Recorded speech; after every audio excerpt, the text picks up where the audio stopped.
বন্ধুরা, এখন থেকে কিছু সময় আগে ভারত সরকার চীনের টেক ইন্ডাস্ট্রির ওপর সবচেয়ে বড় স্ট্রাইক করে দিয়েছে। এই কারণে এটা বলা হচ্ছে চীন এই হামলাকে সহ্য করতে পারবে না। এজন্য চীন এই সময় কিছু না কিছু রিটেলিয়েশনও করতে পারে ভারতের বিপক্ষে। রিটেলিয়েশনের কথা পরে হবে, এর আগে এই পুরো বিষয় সম্পর্কে জেনে নেওয়া যাক। বন্ধুরা, আপনারা সবাই প্রশ্ন করে থাকেন, বিগত 2-3 বছর ধরে সরকার অবশ্যই বলে যে আমরা চীনের সাথে ব্যবসা কম করছি, চীনের ওপর যে আমাদের নির্ভরতা রয়েছে তাকে কম করার চেষ্টা করেছি, কিন্তু তারপরও আমরা চীনের থেকে ভারী মাত্রায় আলাদা আলাদা প্রকারের জিনিসপত্র ইম্পোর্ট করে থাকি, যা থেকে চীনের মোটা ইনকাম হয়। যদিও আমরা এ বিষয়ে অনেক কমতি এনেছি, তবুও ততটাও কম হয়নি যতটা কম করার কথা আমরা বলে থাকি। তো এই কথা একদমই ঠিক। এর পেছনে কারণ এটা নয় যে ভারত সরকার কোনো অ্যাকশন নেয়নি, এর পেছনের আসল কারণ হলো চীনের ফ্লেক্সিবল এক্সপোর্ট নীতি।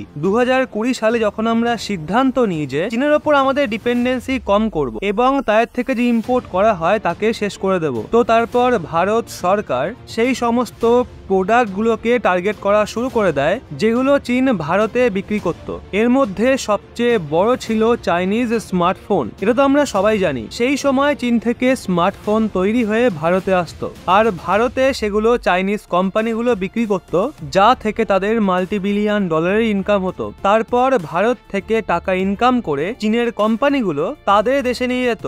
একবার তো এমনও অবস্থা হয়ে গেছিল যে ভারত ও চীনের ব্যবসা $100 বিলিয়ন পার করে গেছিল, আর এর মধ্যে ভারত মাত্র 10 থেকে 15% এক্সপোর্ট করত চীনকে, আর চীন তার পরিবর্তে 80 থেকে 85% জিনিস ভারতে বিক্রি করত। এই জন্য ভারত সরকার টার্গেট করে চাইনিজ স্মার্টফোনগুলোকে। আর গত 3 বছরে আপনি দেখেও থাকবেন, হয় বেশিরভাগ চাইনিজ কোম্পানি বন্ধ হয়ে গেছে, নয়তো তারা ভারতেই ম্যানুফ্যাকচারিং করছে। এখন প্রশ্ন হলো, ভারত যখন সবচেয়ে বড় সেক্টরকে টার্গেট করেছে, তাহলে তার জন্য ইম্পোর্ট শেষ হওয়ার নাম কেন নিচ্ছে না? তো বন্ধুরা, এর পেছনে চীন ফ্লেক্সিবল নীতি গ্রহণ করেছে। তাদের নীতি হলো, যখন আপনারা আমাদের একটা প্রোডাক্টকে টার্গেট করবেন, তখন আমরা অন্যটার সাপ্লাই বাড়িয়ে দেব।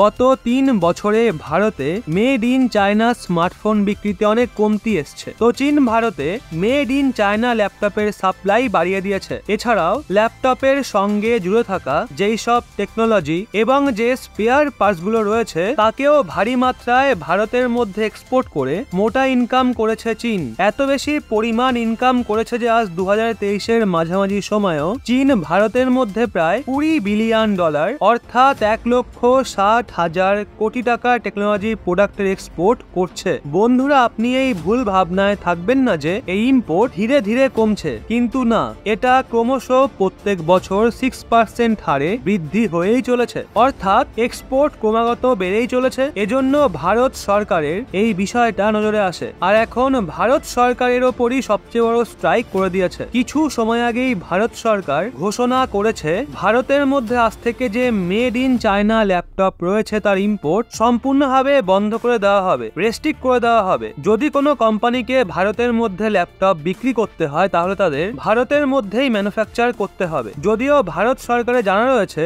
এই বিষয়টাকে নিয়ে চীন WTO অর্থাৎ ওয়ার্ল্ড ট্রেড অর্গানাইজেশনে যেতে পারে। এই জন্য ভারত এখানে একটা প্যাচ ফাঁসিয়ে রেখেছে। আমরা এখানে ব্যান শব্দের ব্যবহার করছি না, এরকম কিছু বলা হয়নি যে আমরা চীনি ল্যাপটপকে ব্যান করে দিয়েছি। আমরা এখানে বলছি শুধুমাত্র আমরা এটাকে এখন রেস্ট্রিক্ট করেছি। এর মানে হলো, কেউ যদি ভারতের মধ্যে ল্যাপটপ ইম্পোর্ট করতে চায়, তাহলে ভারত সরকারের থেকে একটা লাইসেন্স নিতে হবে, তারপরেই তারা ইম্পোর্ট করতে পারবে। এখানে ভারত সরকার তো লাইসেন্স দেবে না, আর দিলেও তাতে এমন শর্ত জুড়ে দেবে যাকে সম্পূর্ণ করা প্রায় অসম্ভব হয়ে যাবে। অর্থাৎ এখানে ভারত সরকার সাপও মেরে দিয়েছে আর লাঠিও ভাঙতে দেয়নি, আর চীন WTO তে গিয়েও কিছুই করতে পারবে না। যদিও ভারত সরকার এখানে একটা এক্সেপশনও রেখেছে, যেমন রিসার্চ এবং অন্য প্রকার স্পেশাল ক্যাটাগরির যদি হাই এন্ড ল্যাপটপ ইম্পোর্ট করতে হয়, যেটা কেবল চীনেতেই পাওয়া যায়, তাহলে সেটা আপনি ইম্পোর্ট করতে পারেন, তাও আবার একদম লিমিটেড কোয়ান্টিটিতে। আপনি মাত্র 20টাই আনতে পারবেন,